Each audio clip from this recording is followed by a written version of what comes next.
تصور کنید در دل شب در یک روستای دور افتاده ایران مردم به جای پزشکان مدرن از جنها برای درمان بیماری ها کمک میگیرن، جایی که با رقص و قربانی های عجیب هوش از سر آدم میبرن. من حمید خسروی امروز از آفریقای تبارهای ایران میگم. البته تو قسمت دوم ویدیو از مراسم زار که در بین یه سری از جنوبی های ایران رایجه صحبت میکنم. آفریقای تبارهای ایران تو طول تاریخ، مخصوصا تو چند قرن گذشته، بیشتر به عنوان برده از آفریقا به ایران آورده شدن. این آفریقای تبارها رو بیشتر تاجرها از سواحل شرقی آفریقا مثل تانزانیا، کنیا، سودان، اتیوپی، سومالی و موزامبیک به ایران می آوردن. بعد از ورود به ایران بیشترشون تو جزایر خلیج فارس و استانهای جنوبی مثل هرمزگان، بوشهر، سیستان و بلوچستان، فارس و کرمان ساکن می شدن. الان هم هستن و بیشترشون فارسی حرف می زنن. البته عده‌ای هم هستن که به زبان عربی صحبت میکنن و در کل هم پذیرفته شدن هم پذیرفتن و میدونیم که امروزه بیشتر این آفریقای تبارها مسلمون شدن. ولی یه عده‌شون، مخصوصا اونایی که تو بخش لاشار تو بلوچستان زندگی میکنن، هنوزم به آیین قدیمی و شمنی خودشون پایبندن. این گروه خودشون رو به قبایل توسنگا نسبت میدن، مردمی که الان بیشتر تو زیمبابوه زندگی میکنن.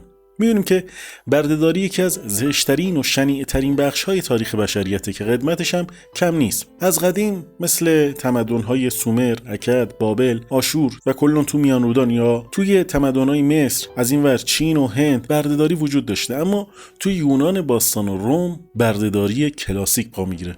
یعنی تو این جوامع آدما رسما به دو بخش تقسیم میشن: آزاد و برده. امپراتوری های ایران باستان هم از بردهداری بی‌نصیب نبودن، مخصوصا نسبت به اسرای جنگی. اما چیزی که تاریخ نشون میده اینه که شدت بردهداری تو ایران به پای خیلی از کشورها و امپراتوری های دیگه نمیرسه. اما کم کم با گسترش ارتباطات بین مردم و جوامع این کار تبدیل میشه به یک تجارت رسمی و برده‌ها عملاً جزئی از دارایی های اربابشون حساب میشن و اربابا میتونستن هر جور که میخواستن ازشون بهره کشی کنن. حالا از کار اجباری و بدون مزد گرفته تا سوء استفاده های جنسی یا خرید فروششون مثل یک کالا. گفتیم که تو ایران باستان هم بردهداری وجود داشته، اما وقتی فرهنگ عربی تو دوره اسلامی به ایران نفوذ کرد، بردهداری و تجارت برده هم تو ایران گسترش پیدا کرد. البته اینجا دو تا نکته هم باید اضافه کنم. اول اینکه بردگان تو ایران فقط سیاه‌پوست نبودن.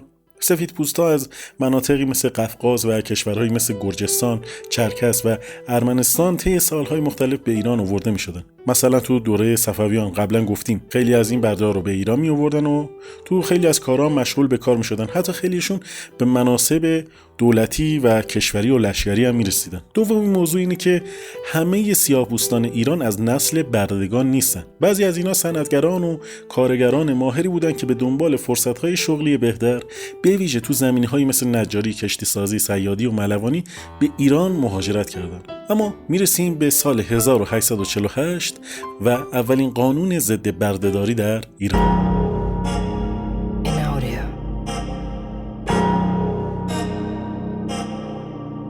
اولین قانون ضد بردهداری تو ایران برمیگرده به سال 1848 تو زمان محمدشاه قاجار، البته تحت فشار بریتانیا. هرچند که این قانون حدوداً تا پایان دوره قاجار عملاً اجرایی نشد، تا اینکه در نهایت تو تاریخ 18 بهمن سال 1307 خورشیدی با تصویب یک لایحه دو فوریتی تو مجلس شورای ملی بردهداری به صورت رسمی تو ایران لغو شد. خب برسیم به آفریقایی هایی که گفتیم یا از طریق بردهداری وارد ایران شدن یا برای کار. بعضی از این گروه آفریقایی تبار هنوز خیلی از آداب و رسوم قدیمی خودشون رو حفظ کردن که خیلی وقتا با فرهنگ و اعتقادات بومی ایران ترکیب شده. مثلا همین مراسم زار که تو جنوب ایران و سواحل خلیج فارس به عنوان یک مراسم درمانی برگزار میشه، یک مراسم عجیبه که تیکاش الان تو فیلم عزازیل نشون میدن. این مراسم یک مراسم عجیب غریب و جالب و البته قابل احترامه که بهتره بریم یه مقدار در موردش صحبت کنیم.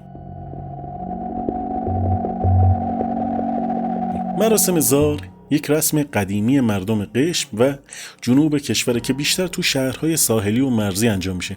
مردم قدیم باور داشتن که بادهای ساحلی از جاهایی مثل شرق آفریقا، سومالی، حبشه، عربستان، هندوستان و جاهایی که بیماری‌های مختلف اونجا می اومدن به این سواحل میاد و این بادها اصلا چیز خوبی نیستن. احتمال میدن که چون تو اون زمان علم پیشرفته نبوده و مردم چیزی از ویروس و بیماری مسری نمیدونستن، باور داشتن که بادها جنها و پریها هستن که میان و آدم‌ها رو تسخیر میکنن و عملاً بیمار میکنن. اما مردمی که به این رسم اعتقاد دارن میگن این بادهای شر تو ذهن آدما نفوذ میکنن و اونا رو تحت تأثیر قرار میدن و ربطی به ویروس و اینجور چیزا ندارن. این فرهنگ فقط مال ایران نیست و تو کشورهای باستانی دیگه هم باورهای مشابهی وجود داره.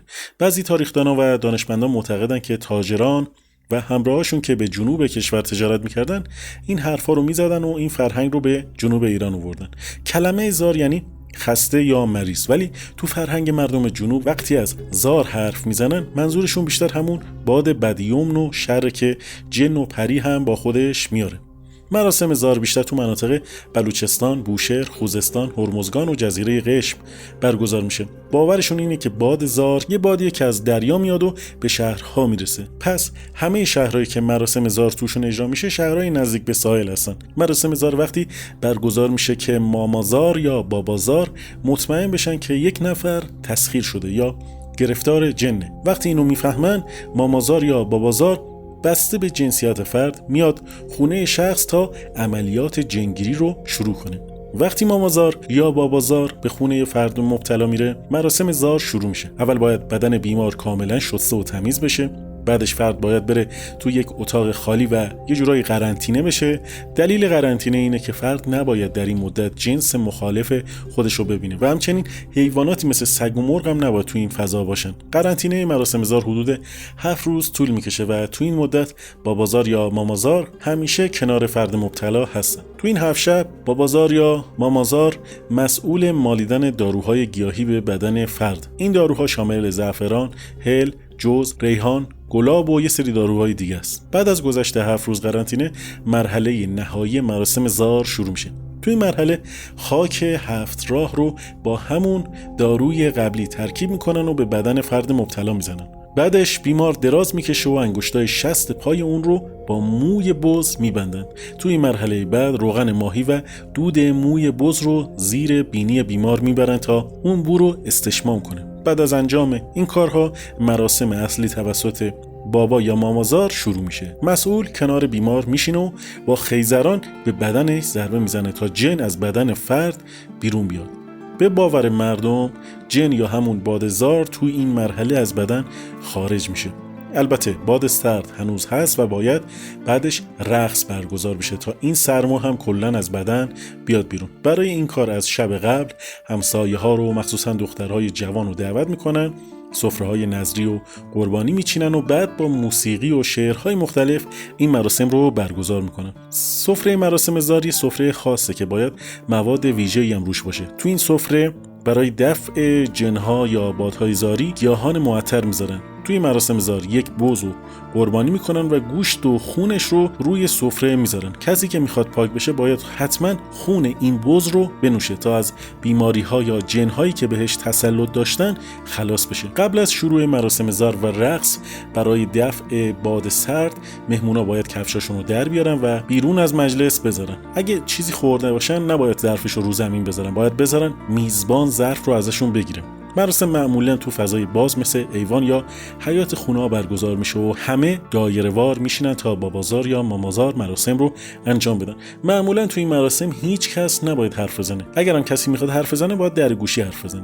همچنین هیچ کس حق نداره اسم ائمه یا معصومین رو توی مراسم بیاره. اگر اسم این افراد گفته بشه مراسم زار کلاً باطله. موسیقی مراسم زار تو هرمزگان خیلی خاصه. برای هر زار یا آهنگ مخصوص دارن که اهل هوا با استفاده از این موسیقی میتونن با زارها ارتباط بگیرن.